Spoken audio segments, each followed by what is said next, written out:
तो हेलो नमस्कार मेरे प्यारे बच्चों, मैं सुमन कुमार फिर से स्वागत करता हूं आपको हमारा यूट्यूब चैनल अभ्यास एजुकेशन में। और मेरे प्यारे बच्चों, आज हम लोग जो चैप्टर पढ़ने जा रहे हैं ये है हमारा बहुपद पॉलिनोमियल को पढ़ेंगे, ठीक है ना। ये एक्सरसाइज 4th होगा। एनसीईआरटी बुक से आप सारे क्वेश्चन को डील करेंगे। तो चलिए इसमें कुछ कॉमन टर्म्स को सीख लेते हैं, उसके बाद हम आगे बढ़ेंगे तो ज़्यादा बेटर होगा ये चैप्टर को बनाने में। तो चलिए सबसे पहले जानते हैं बहुपद क्या है, पॉलिनोमियल किसको कहते हैं, ठीक है ना। तो देखिए यदि किसी व्यंजक पर घात यानी पावर, यदि किसी व्यंजक का घात जो हो वो एक धनात्मक पूर्णांक होगा तब हम कहेंगे कि वह एक चरम बहुपद होगा, वह एक बहुपद कहलाएगा। क्लियर है। बहुपद ऐसे जनरली बहुत प्रकार के होते हैं। पहला को हम लोग डिफाइन करेंगे एक रैखिक बहुपद के नाम से। तो रैखिक बहुपद किसको कहते हैं तो समझने का प्रयास करिएगा। वैसा बहुपद जिसका घात एक हो, अधिकतम घात एक हो। अच्छा, बहुपद में चर और अचर दो टर्म होते हैं, तो याद रखना है। चर जैसे हो गया 1 2 3 4, ये सब को हम लोग अचर कहते हैं। और x y z जिसका मान बदलते रहता है उसको हम लोग चर कहते हैं, ठीक है। तो अभी हम लोग जान रहे थे रैखिक बहुपद।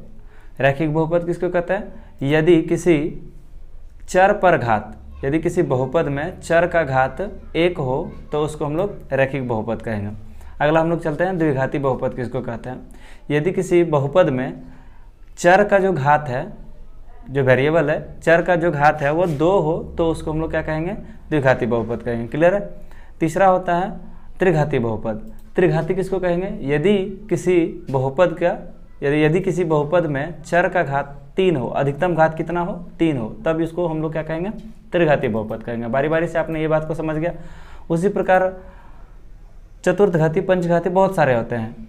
तो अभी इस चैप्टर में हम लोग क्या पढ़ेंगे? द्विघाती बहुपद को पढ़ने वाला है। एक्सरसाइज 4 जो द्विघाती बहुपद से संबंधित है। तो चलिए द्विघाती बहुपद समझते हैं। क्लियर है। द्विघाती बहुपद, इसका जो जनरल फॉर्म होता है ये होता है ax प्लस बी। यहाँ पर a और b कोई कांस्टेंट होता है। कांस्टेंट का मतलब अचर। यहाँ पर जनरल फॉर्म इसका हो गया जनरल फॉर्म, ठीक है। इसका जनरल फॉर्म क्या होगा? ax square plus bx plus c। That means कि x स्क्वायर फिर पावर 1 फिर यहाँ पर x पर पावर क्या है? 0। कहने का मतलब द्विघाती समीकरण का जो सूत्र होता है वो होता है ax square plus bx plus c। और त्रिघाती समीकरण का होता है ax cube plus bx square plus cx plus d। ये त्रिघाती समीकरण का जनरल फॉर्म होता है, ठीक है। GF general form. उम्मीद करते हैं ये बात आपको समझ में आ गया होगा। आइए अब आगे बढ़ते हैं और टॉपिक में जानते हैं बहुत सारा बात को, ठीक है। उससे पहले हम आपको कुछ और भी इम्पोर्टेंट इस चैप्टर से संबंधित इम्पोर्टेंट जो फार्मूला होता है उसको बता देते हैं, उसके बाद आगे बढ़ेंगे तो ज़्यादा बेहतर होगा। Sir ji, a plus B का whole square, a plus B का whole cube, a minus B का whole square, a minus B का होल क्यूब, ठीक है। फिर आप a square minus B square, ये फार्मूला आप जल्दी से खुद लिखिए क्योंकि ये पूरा फार्मूला का यूज़ हम लोग करने वाले हैं। आप खुद लिखिए। चलिए अब आते हैं हम लोग टॉपिक पर। आइए, यदि आपने फार्मूला नहीं लिख पाया तो आइए एक बार फार्मूला पढ़ लेते हैं। a प्लस बी का होल स्क्वायर इक्वल टू होता है पहले a का स्क्वायर, फिर ये b का स्क्वायर, फिर होता है ये जो 2 है 2, एक बार a को और b को मल्टीप्लाई करना है यानी a square plus b square plus 2ab। a plus B का होल स्क्वायर का फॉर्मेट होता है, a प्लस बी का होल क्यूब का फॉर्मेट होता है a cube plus b cube plus 3a square b plus 3ab square. बहुत सारे बच्चे ये वाला भी फार्मूला जानते होंगे, a cube plus b cube plus 3ab whole into a plus b. देखो यार यही फार्मूला है, इसी फार्मूला से ये आया था। a cube B cube 3ab को मल्टीप्लाई करेंगे a से तो 3a स्क्वायर b, और 3ab को मल्टीप्लाई करेंगे b से तो b गुना b स्क्वायर हो जाएगा। यही वाला से यहाँ आया। अब आप देखो a माइनस बी का whole square, a square plus b square minus 2ab। a minus B का होल क्यूब होता है a cube minus b cube minus 3a square b plus 3ab square. इसका और एक फार्मूला होता है a cube minus b cube minus 3ab और a minus b, ये होता है फार्मूला। तब आप जब a क्यूब हो गया b क्यूब हो गया माइनस 3ab, a से मल्टीप्लाई करेंगे a स्क्वायर और ab को मल्टीप्लाई करेंगे b से तो माइनस, और ये माइनस क्या हो गया प्लस, और b का स्क्वायर। क्लियर है। अब आप देखो a cube minus a square minus B square बराबर a प्लस बी और a माइनस बी, बस इतना ही है। और ये रहा। तो पहला क्वेश्चन कहा जा रहा है जांच कीजिए कि क्या निम्न द्विघात समीकरण है। तो ये आपको चेक करना कि द्विघात समीकरण है या नहीं। तो हम लोग जानते हैं द्विघात समीकरण कैसा होता है। द्विघात समीकरण अभी जस्ट पढ़े हैं, ax² plus bx plus c के फॉर्म में होता है। यदि इस फॉर्मेट में कोई भी इक्वेशन आ गया तो हम समझेंगे वो द्विघात समीकरण होगा। देखो bx हो या ना हो, c हो या ना हो, लेकिन ये x² जरूर होना चाहिए। क्लियर है ना। आते हैं क्वेश्चन को डिस्कस करते हैं। पहला क्वेश्चन ये 1 नंबर। तो कह रहा है 1 प्लस एक्स का whole square equal to 2 into x plus 3। Clear है क्या जी। तो अब आप यहाँ पर देखो a प्लस बी का होल स्क्वायर का फॉर्मेट आ गया ना। तो a² plus b² plus 2 into A into B कितना है बोलो जी x। क्लियर है। बराबर आप 2 को x से मल्टीप्लाई करेंगे 2x और 2 को 3 से मल्टीप्लाई करेंगे क्या हो जाएगा 6। अब देखो a² प्लस 1 का स्क्वायर 1 हो जाएगा plus x² plus 2 into x, तो 2x equal to 2x plus 6। ये देखो 2x और 2x कैंसिल होगा, बोलो हाँ या ना, क्योंकि इधर प्लस है उधर जाएगा तो क्या होगा माइनस होगा ही होगा। अब इस 6 को भी इधर ले आते हैं, x² को पहले लिखें, बोलो हाँ या ना, x² को पहले लिख दिए प्लस 1 बाद में लिख दिए, फिर उधर से -6 इक्वल टू क्या हो जाएगा 0, यानी x² माइनस 5 हो जाएगा। अरे 6 में 1 गया तो 5 बराबर 0। ये बोलो ये ax² plus bx plus c के रूप में है, इसीलिए ये द्विघात समीकरण या द्विघातीय समीकरण है। समझ में आ रहा है। देखो क्यों, क्योंकि हम जान रहे हैं इस इक्वेशन को ज़्यादा हम थोड़ा सा और एक्सप्लेन करते हैं। तो ये ax² हो गया, ठीक है ना, 1 है आगे में bx, यानी b के जगह पर यहाँ क्या होगा 0 होगा, तब तो यहाँ x वाला टर्म्स नहीं है, प्लस c के जगह पर क्या -5 है बराबर 0। देखो समझ में आ रहा है। x² bx नहीं है, इसका मतलब यहाँ 0 इंटू एक्स होगा, यानी b का वैल्यू 0 है। देन प्लस c 5 है तो प्लस c -5 कर लिए, यानी a का वैल्यू क्या है 1, b का वैल्यू क्या है 0 और c का वैल्यू क्या है -5। क्लियर है। तो ये x² फाइनली मेरे पास है, तो ये द्विघात समीकरण होगा, क्योंकि पावर क्या है 2 नंबर। आप एक एक करके वीडियो पॉज करके नोट करते जाना, ठीक है। और ये है हम लोग का क्वेश्चन नंबर 2। तो क्वेश्चन नंबर 2 में हम क्या देख रहे हैं, x² minus 2x equal to -2 into 3 minus x. आप इसमें क्या कर सकते हैं, कुछ नहीं, जैसा का तैसा उतार दिए। अब -2 को 3 से मल्टीप्लाई करिए तो -2 3 जा -6, और ये माइनस और ये माइनस क्या हो गया प्लस 2 इंटू एक्स 2x।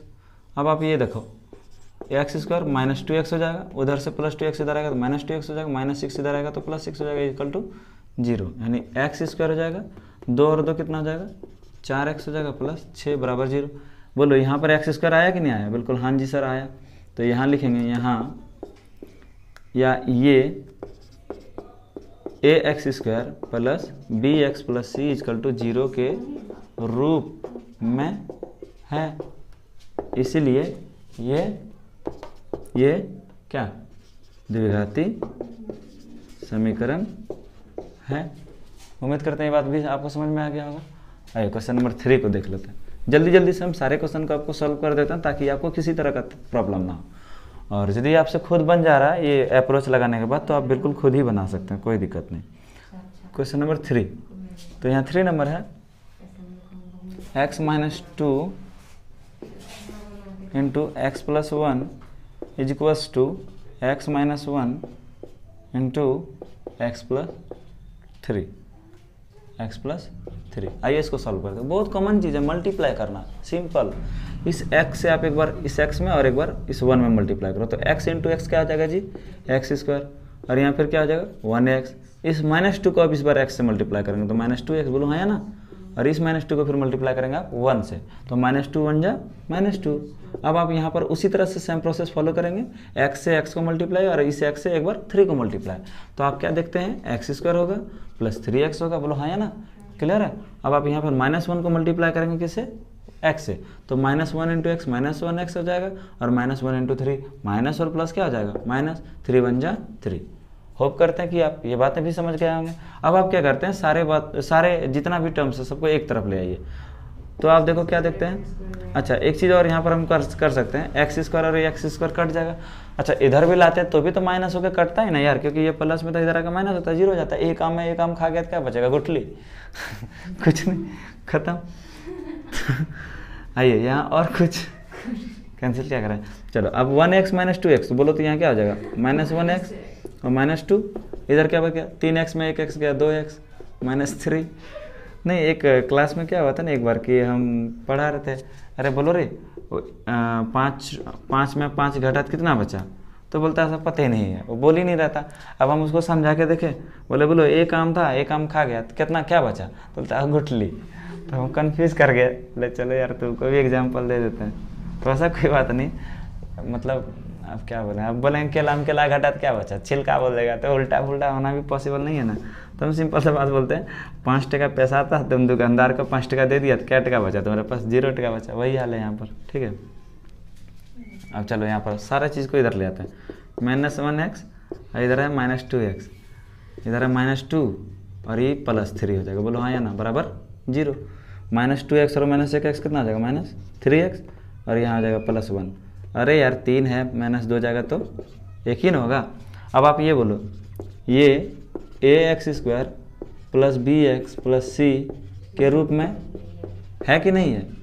अच्छा रूप में नहीं है, नहीं समझा, नहीं है यार, क्योंकि यहाँ पर x² तो है ही नहीं, x² नहीं है तो x² के रूप में, यानी यही वाला तो नहीं है, मैंने चीज़ तो नहीं। द्विघाती समीकरण में द्विघात, द्वि मतलब 2, घात मतलब पावर, यानी कि पावर कितना होना चाहिए, 2। तो यहाँ पावर आप क्या देख रहे हैं, इस पर पावर 1 देख रहे हैं, अधिकतम घात, तो इसलिए द्विघात समीकरण नहीं है। तो ये लिखेंगे, ये द्विघाती समीकरण नहीं, यानी क्वाड्रेटिक इक्वेशन नहीं है। चलिए आते हैं question number 4।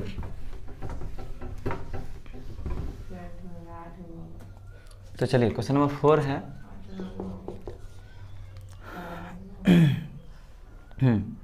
x - 3 2x + 1 = x × x + 5। बोलो हाँ या ना। उम्मीद करते हैं ये बात भी आप बहुत अच्छा से समझ गए होंगे और इसको बना भी लेंगे। देखो सेम प्रोसेस फॉलो कर रहे हैं। देखो इस x को मल्टीप्लाई करना पड़ेगा 2x में और इसको 1 में। देखो बहुत सारे बच्चे क्या हैं, बहुत सारे बच्चे को लग रहा है कि सर क्या एक क्वेश्चन बता रहे हैं, ये बहुत ज़्यादा जरूरी भी नहीं है हम लोग सब बना लें। कोई बात नहीं, जो बना लेंगे वो बना सकते हैं, बट बहुत सारे ऐसे बच्चे हैं जो इनको ये बात अप्रोच ये समझ में नहीं आ रहा है, जो जिसको इस तरह का कैलकुलेशन बहुत अच्छे से नहीं आ रहा है, तो उनके लिए ये प्रॉब्लम होगी। तो वो प्रॉब्लम को अच्छी तरह से सॉल्व कर पाए, मेरे लिए बहुत बड़ा उपलब्धि होगा। एक कमज़ोर बच्चा भी सीख लेता तो वो सबसे बेस्ट होगा, ठीक है ना। इसलिए हम ये सारे बात को बता देते हैं। आइए इस x को 2x से मल्टीप्लाई करेंगे तो भैया x × 2x, तो 2 तो 2 होगा, और x का x² हो जाएगा। x को फिर मल्टीप्लाई करेंगे 1 से, तो आप बोलेंगे सर जी 1x, -3 को फिर उससे, और एक बार उससे बोलो हाँ है ना। तो -3 × 2x तो क्या हो जाएगा, बोलो बोलो बोलो बोलो बोलो, -3 × 2 = 6x, और -3 × 1 तो -3 × 1 = -3। फास्ट तो नहीं है ना, कमेंट करके बताना, यदि कोई तरह का प्रॉब्लम हो तो कमेंट जरूर करना, ताकि हम आपके सारे प्रॉब्लम को देख सकें, ठीक है। तो यहाँ x और x को उसी तरह मल्टीप्लाई कर देंगे जी, x² हो जाएगा, और इस x को 5 से मल्टीप्लाई कर देंगे भैया तो 5x हो जाएगा। बोलो हाँ है ना। अब आप यहाँ पर देखो क्या करते हैं ना सर जी, आप जितना भी उधर वाला टर्म्स है सब इसको इधर ले आते हैं। 2x², बोलेंगे सर यहाँ x² कटेगा क्या, तो नहीं कटेगा ना, क्योंकि यहाँ 2x², यहाँ 1x², क्लियर है। तो इसको ऐसे ले आके माइनस कर देंगे, +1x -6x। अच्छा 6x में 1x को घटा देते हैं तो -5x डायरेक्टली हम लोग लिख सकते हैं, -5x। बच्चे गलत नहीं करेंगे, 6x - 1x तो -5x ना।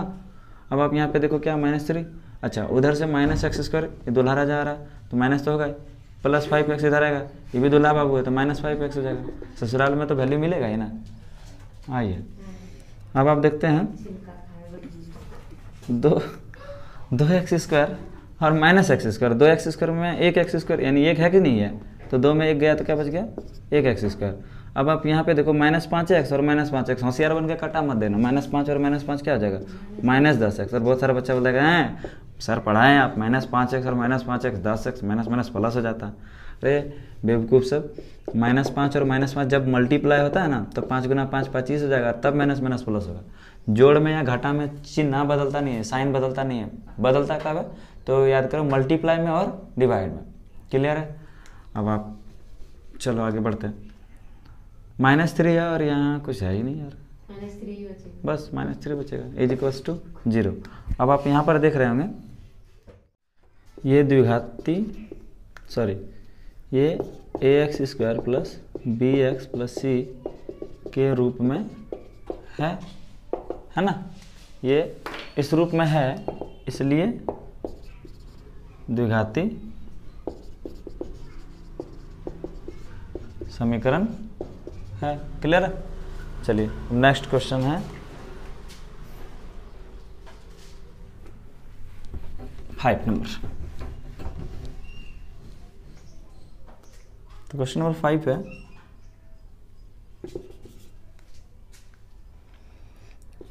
2x plus 1 minus 1 x minus 3 is equals to x plus 5 x minus 1। Same process से मल्टीप्लाई इससे इसको करेंगे 2x गुना x², 2x गुना -3 तो 2 3 -6x हो जाएगा। 1 से गुना करेंगे x को तो -1x, और 1 से गुना करेंगे -3 को तो माइनस और माइनस क्या आ जाएगा +3। इस तरह x को x से तो x², x को -1 से तो -x हो जाएगा। 5 को x से गुना करेंगे तो 5x हो जाएगा, और इसको करेंगे तो -5 1 जा -5। क्लियर है? 2x² लिख देते हैं, 6x और -1x तो -7x हो जाएगा, +3 हो जाएगा। यहाँ x² है, यहाँ आ जाएगा +4x -5। क्लियर है? अब आप यहाँ पर देखिए 2x² में, अब इसको उधर ले आते हैं, 2x² -7x + 3 -x² -4x + 5 बराबर 0। इसको इधर ले आए, बराबर के इस ओर ले आए। अब आप देखो 2x² में 1x² माइनस हो जाएगा तो क्या बचेगा, सिर्फ x² बचेगा। -7x में -4x, -7 और -4 -13x हो जाएगा। 3 और +3 और +5 तो हो जाएगा +8 बराबर 0। तो ये ax² plus bx plus c बराबर 0 के रूप में है ना। इसलिए ये बोलो क्या होगा, द्विघाती समीकरण है। क्लियर है? आगे बढ़ते हैं। जल्दी जल्दी हम आपको सारे चैप्टर को समझा देते हैं ताकि आपको कोई तरह का प्रॉब्लम फेस ना करना पड़े। क्वेश्चन नंबर 6, तो ये है 6 number, x² plus 3x plus 1 is equal to x minus 2 का whole square. x² plus 3x plus 1 इसको तो कुछ नहीं कर सकते, यहाँ a माइनस बी का whole square, a minus b तो a² plus b² minus 2 into a into b. Clear है? तो देखो x² plus 3x plus 1 plus x² plus 2 दूनी 4 और 4 दूनी 4 x हो जाएगा। x² से x² कैंसिल हो गया, बोलो हाँ या ना। तो यहाँ हो गया 3x प्लस 1, इधर हो गया, उसको इधर ले आता तो -4x हो जाएगा +4x, और +4 हो जाएगा माइनस, उधर हो गया क्या 0। क्लियर है? अब आप यहाँ पर देखो 3x और 4x कितना हो जाएगा 7x प्लस नहीं 4 में 3 गया तो 4 में 1 गया तो -3 इक्वल टू 0। तो ये ax² plus bx plus c बराबर 0 के रूप में है या नहीं है, बोलो बोलो। नहीं है, नहीं है, इसलिए ये द्विघाती समीकरण नहीं होगा। क्लियर है? अब आइए अगला क्वेश्चन देखते हैं। तो क्या है नेक्स्ट क्वेश्चन हमारा 7 नंबर, हाँ 7 नंबर होगा ना। तो ये है क्वेश्चन नंबर 7 आपके स्क्रीन पर जी। तो x प्लस 2 का whole cube is equal to 2x into x² minus 1। याद करो a प्लस बी का होल क्यूब, तो फॉर्मूला हमने पढ़ा है a³ plus b³ plus 3 into a² मैंने x² इंटू b यानी 2 प्लस 3ab²। 3 a की जगह पर x हो जाएगा, b² तो b की जगह पर क्या है 2 का स्क्वायर हो जाएगा, इजकल टू 2x को मल्टीप्लाई करेंगे एक बार इससे एक बार इससे, तो 2x गुना x तो x² तो x³ हो जाएगा, 2x गुना -1 तो हो जाएगा -2x। इजी है।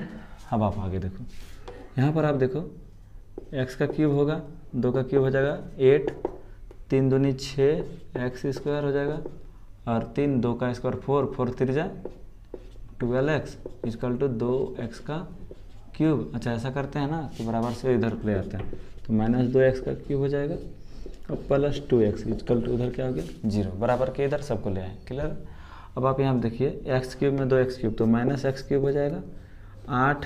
अच्छा एक्स स्क्वायर को पहले फिर देखते हैं, यहाँ 6x स्क्वायर हो जाएगा। अब आप यहाँ पर देखो 12x और 2x तो 14x हो जाएगा। अब क्या बचा, सिर्फ 8 बचा इक्वल टू 0। तो बोलो यहाँ पर ax square plus bx plus C के रूप में है, ax square plus bx plus C के रूप में नहीं है ना, नहीं है, इसलिए ये द्विघाती समीकरण नहीं होगा। क्लियर है। आइए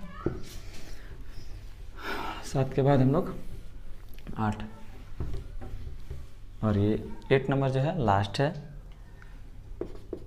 एनसीईआरटी बुक को आप बनाते रहेंगे हमेशा।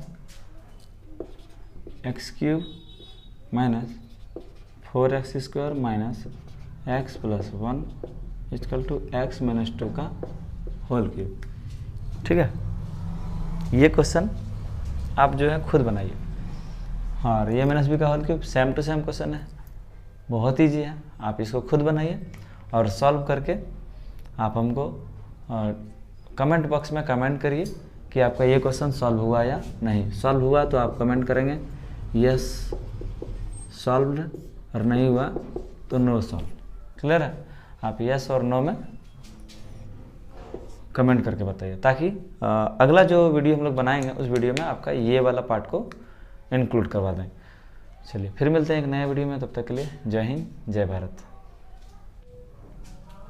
तो चलिए अब हम लोग क्वेश्चन नंबर 2 को पढ़ते हैं। क्वेश्चन नंबर 2 है, निम्न स्थितियों को द्विघात समीकरण के रूप में लिखिए। आपको यहाँ पर क्वेश्चन नंबर 2 क्या है, द्विघात समीकरण के रूप में सारे जो भी क्वेश्चन है उसको लिखना है। तो उसमें से क्वेश्चन नंबर 1 आपके स्क्रीन पर आ रहा होगा और आप ये देख रहे हैं, लिखा है एक आयताकार भूखंड का क्षेत्रफल 528 मीटर स्क्वायर है, क्षेत्र की लंबाई मीटर में, चौड़ाई के 2 गुने से 1 अधिक है। ठीक है, तो हमें भूखंड की लंबाई और चौड़ाई ज्ञात करनी है। तो यहाँ पर देखिए क्वेश्चन क्लियर कह दिया कि लंबाई जो है चौड़ाई के 2 गुने से 1 अधिक है।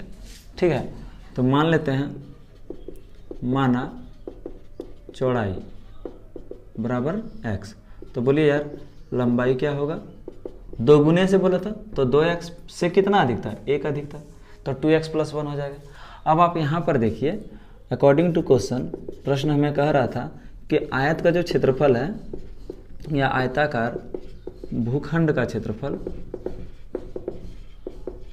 बराबर 528 था मीटर स्क्वायर, तो 528। अच्छा, आयत का क्षेत्रफल आप जानते हैं L इंटू बी होता है, लंबाई गुना चौड़ाई बराबर 528 है।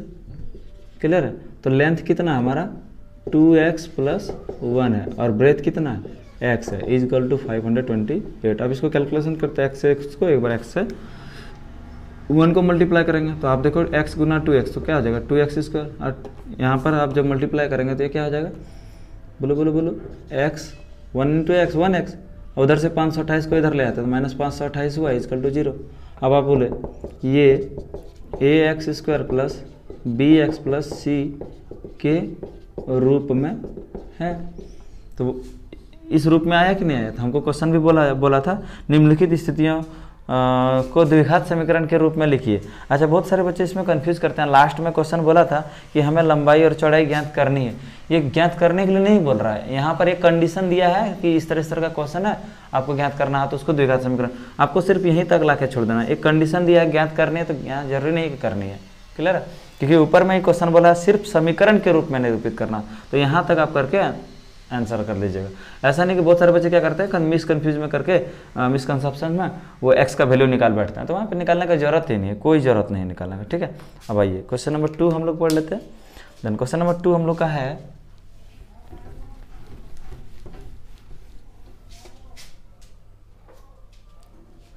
दो क्रमागत धनात्मक पूर्णांक, क्वेश्चन है दो क्रमागत धनात्मक पूर्णांक का गुणनफल 306 है, ठीक है। तो हमें पूर्णांक ज्ञात करना। दो क्रमागत धनात्मक पूर्णांक किसको कहता है? मान लेते हैं, माना पहला धनात्मक पूर्णांक। अच्छा एक बात आप ये बताइए, पूर्णांक किसको कहता है? पूर्णांक किसको कहता है? 1 2 3 0 -1 -2, यही सब तो पूर्णांक है। अब क्रमागत का मतलब क्या होगा? लगातार। मान लेते हैं पहला 2 है तो अगला कौन होगा? 3। क्रमागत का मतलब क्या होता है? लगातार। अच्छा 2 से 3 आप कैसे बढ़े? तो मान लेते पहला 2 था तो अगला 2 + 1 था, सपोज करो आगे 4 होता, फिर अगला बोलता 2 + कितना हो जाता? 2। मान लेते ठीक 5 होता, 2 + क्या हो जाता? 3। यानी पहला संख्या में 1 बढ़ता है, फिर 2 बढ़ता है, फिर 3 बढ़ता है, इसी तरह क्रमागत बढ़ता है। क्रमागत ऐसे ही जाता है। तो मान लेते हैं पहला धनात्मक पूर्णांक कोई भी x है यार, तो अगला धनात्मक पूर्णांक क्या होगा? x में 1 ज़्यादा होगा। बोलो x में 1 ज़्यादा होगा, तो इसलिए लिखेंगे दूसरा धनात्मक पूर्णांक बराबर हो जाएगा x + 1। क्लियर है? अब अकॉर्डिंग टू क्वेश्चन बोल रहा था दोनों का गुणनफल। अकॉर्डिंग टू क्वेश्चन का पूरा नाम होता है, हिंदी होता है प्रश्न के अनुसार। तो ये हो गया दोनों का गुणनफल, यानी x × x + 1 गुणनफल बराबर कितना है? 306 है। तो आप यहाँ पर गुना करिए, मल्टीप्लाई तो करने आता ही, x² हो गया और यहाँ आ जाएगा +1x = 306। अब आप इसको इधर ले आते हैं, x² + 1x हो जाएगा और इधर हो जाएगा -306 = उधर क्या हो गया? 0। ये ax² + bx + c = 0 के रूप में है। क्लियर है कि नहीं? इसलिए ये भी द्विघात समीकरण है, द्विघातीय समीकरण है। क्लियर है कि नहीं? चलिए अब हम लोग क्वेश्चन नंबर 2 का 3 देखते हैं। तो 2 का 3 नंबर क्वेश्चन क्या कहा जा रहा है, जरा एक बार पढ़ते हैं, आप स्क्रीन पर देखिए। रोहन की माँ उससे 26 वर्ष बड़ी है। रोहन की माँ उससे मतलब किससे? रोहन से 26 साल बड़ी होगी। अरे डेफिनेटली उसकी माँ है तो बड़ी ही है ना।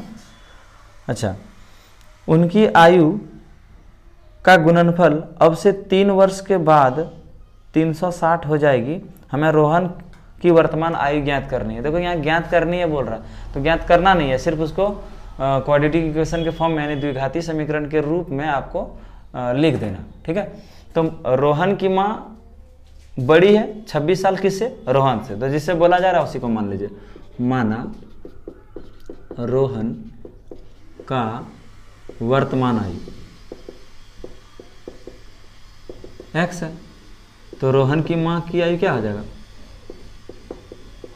माँ की आयु 26 साल ज़्यादा था तो x + 26 हो जाएगा ना। आगे बोला जा रहा है उनकी आयु का गुणनफल अब से 3 साल के बाद, तो 3 वर्ष के बाद। बोलो 3 वर्ष के बाद रोहन का आयु कितना हो जाएगा?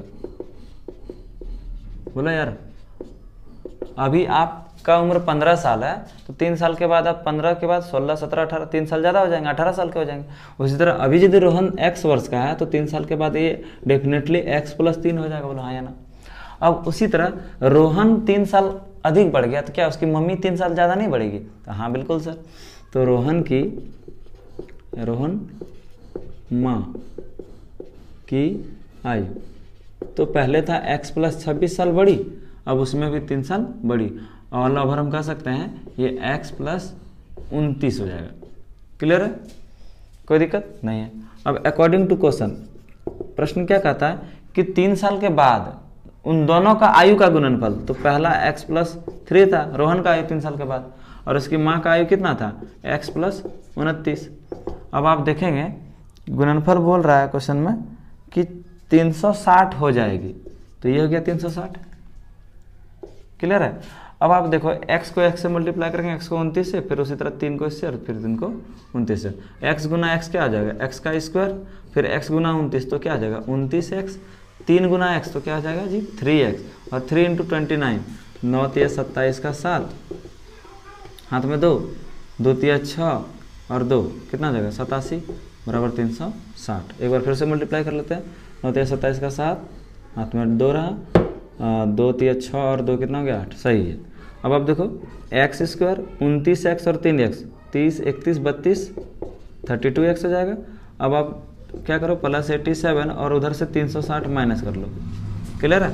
तब आप जब 360 इसमें माइनस करते हैं, 360 माइनस 87 करके देखते हैं तो 10 हो गया, 10 में 7 गया कितना बचेगा 3, यहाँ कितना बच गया 5, 5 में 8 गया तो 15, 15 में 8 जाएगा तो 7, यहाँ बच गया 273, इधर हो गया 0। तो x square plus 32x plus 273 is equal to 0, clear है, ये हमारा आंसर। तो ये भी द्विघाती, ये भी A X square plus B X plus C बराबर 0 के रूप में है कि नहीं, और रूप में है तो ये द्विघाती समीकरण डेफिनेटली होगा, क्लियर है। तो आपका ये वाला भी क्वेश्चन क्लियर हो गया। अब आते हैं हम लोग क्वेश्चन नंबर 4। तो क्वेश्चन नंबर 4 है, क्वेश्चन नंबर 4 बोला जा रहा है कि एक रेलगाड़ी 480 किलोमीटर की दूरी समान चाल से तय करती है, ठीक है। 480 किलोमीटर की दूरी कोई ट्रेन है, वो समान चाल से मैंने समान स्पीड से तय करती है। यदि इसकी चाल 8 किलोमीटर प्रति घंटा कम हो जाए, मान लेते हैं स्पीड क्या हो रहा है उसका कम हो जाए, वह उसी दूरी को तय करने में 3 घंटे अधिक समय लेती है, ठीक है। तो हमें रेलगाड़ी की चाल ज्ञात करनी, ठीक है। आते हैं तो मान लेते हैं, माना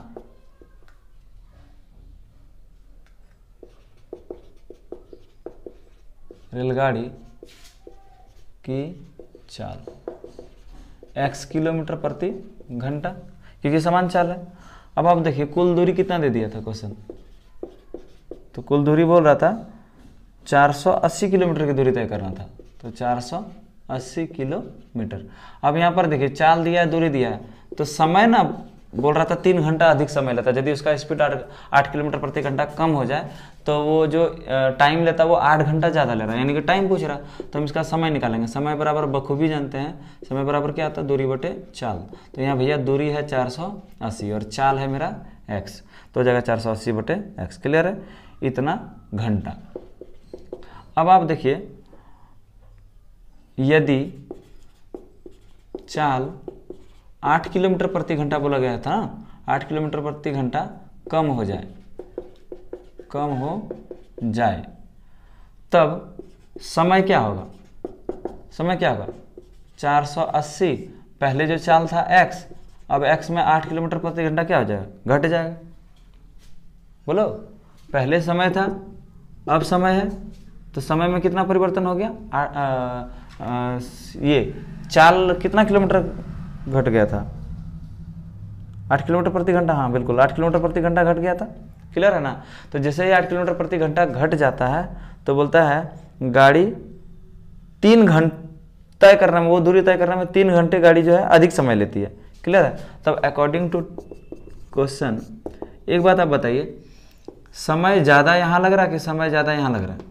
जब स्पीड कम होगा तो समय यहाँ पर ज़्यादा लगेगा, बोलो हाँ या ना। तो हम कहेंगे समय को घटाएंगे तो क्या उधर कद्दू निकलेगा, समय ही निकलेगा ना। Sorry by the way, by fault हम कुछ रॉन्ग बोल रहे हैं तो माफ़ करिएगा, लेकिन हम जानते हैं समय में समय माइनस करेंगे तो समय निकलेगा। अब आप देखिए ये वाला समय क्या है, ज़्यादा है, ये मोर बना अधिक, और ये क्या है लेस टाइम है। क्यों, क्योंकि ये स्पीड से चल रहा है और ये स्लो चल रहा है, स्लो चलेगा तो टाइम क्या होगा ज़्यादा लेगा। तब ज़्यादा समय में कम समय को घटा देंगे। मान लेते हैं हम जाने में 10 घंटा लगाते हैं और मेरा स्टूडेंट कोई जाने में चलो 8 घंटा लगाता है, ठीक है। तो दोनों के बीच का अंतर कितना हो गया, तो ज़्यादा समय में कम समय को आप क्या करेंगे घटा देंगे, तब ना 2 आया। उसी तरह यहाँ पर क्या हो रहा कि इतना समय लेता है तो 480 बटे x माइनस 8, इसमें से 480 बटे x, क्योंकि ज़्यादा समय ये है कम समय ये, घटा देंगे तो कितना घंटा समय एक्स्ट्रा लेता है, तो 3 घंटा, 3 हो गया बराबर, बोलो हाँ या ना। इक्वेशन आप समझ गए होंगे, तब आप बखूबी इसको सॉल्व कर लेंगे, बहुत इजीली सॉल्व करेंगे। यहाँ पर आप एलसीएम ले लेते हैं, x माइनस 8 इंटू एक्स हो जाएगा। आप x माइनस 8 को x माइनस 8 से कैंसिल करेंगे, x से मल्टीप्लाई यानी 480 माइनस x हो जाएगा, ओह 480 इंटू एक्स हो जाएगा, माइनस x कैंसिल हो जाएगा, तो यहाँ 480 इंटू एक्स माइनस 8 हो जाएगा इज इक्वल टू 3। अब आप क्या करेंगे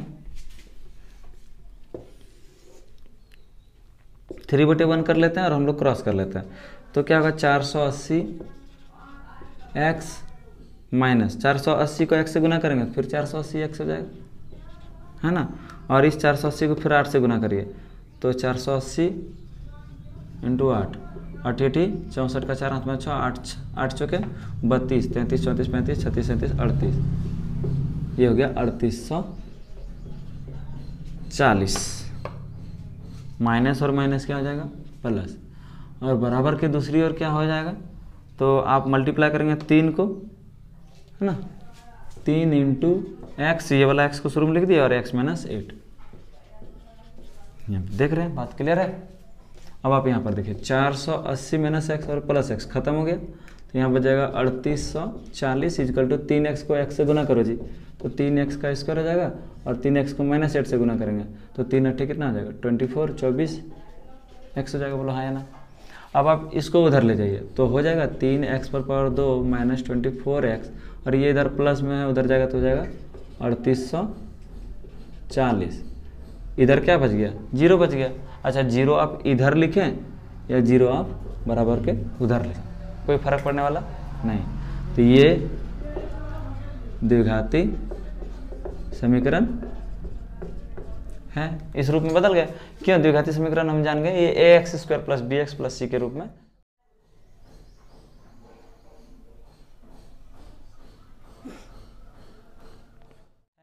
क्लियर है, कोई दिक्कत?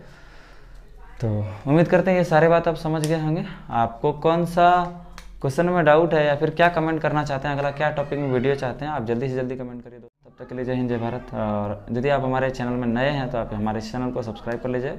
यदि आपने हमारे एप्लीकेशन को डाउनलोड नहीं किया है तो डिस्क्रिप्शन में लिंक है, वहाँ जाके आप बैच को ज्वाइन कर सकते हैं। वहाँ पर आपको लाइव क्लासेस डेली मिलता है, ठीक है। शेड्यूल वगैरह सारा वहाँ डिस्क्रिप्शन में दिया गया होगा, तो आप वहाँ से जाके मेरा लाइव क्लासेस में भी ज्वाइन हो सकते हैं। और ये लाइव क्लासेस मेरे ऐप पर ही सिर्फ चलता है, वो मेरे सिर्फ एप्लीकेशन पे मिलेंगे। यूट्यूब पे फिलहाल लाइव क्लासेस मेरा नहीं हो रहा। Thank you.